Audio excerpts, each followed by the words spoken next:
যে 7টি অভ্যেস আপনাকে স্মার্ট করবে। নাম্বার 1, অতিরিক্ত কথা বলা কমিয়ে দিন। যতটুকু প্রয়োজন কথা ঠিক ততটুকু বলার অভ্যেস করুন। নাম্বার 2, যারা শব্দ করে খাবার খান তাদের কেউ পছন্দ করে না, তাই খাবার খান নিঃশব্দে আস্তে আস্তে।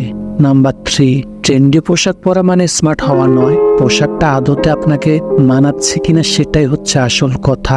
নাম্বার 4, হেসে সুন্দর করে কথা বলাও স্মার্টনেস, তাই বলে কথায় কথায় হো হো করে হাসবেন না, এটা মোটেও শুভ নয়, তাই পরিমিত হাসুন। নাম্বার 5, যে কোনো পরিবেশে মানিয়ে চলাটাই স্মার্টনেস। আপনার মনের অবস্থা যদি খারাপও হয় সবার সাথে ভালো ব্যবহার করুন, অল্পতে বিরক্ত হবেন না বা রেগে যাবেন না। নাম্বার 6, সব জায়গাতেই ন্যূনতম কিছু সৌজন্যতা মেনে চলুন, যেমন খুব জোরে জোরে কথা বলবেন না, ধূপ ধাপ পা না ফেলে হেঁটে নিঃশব্দে হাঁটার চেষ্টা করুন। নাম্বার 7, কারো সাহায্য নেওয়ার পর ধন্যবাদ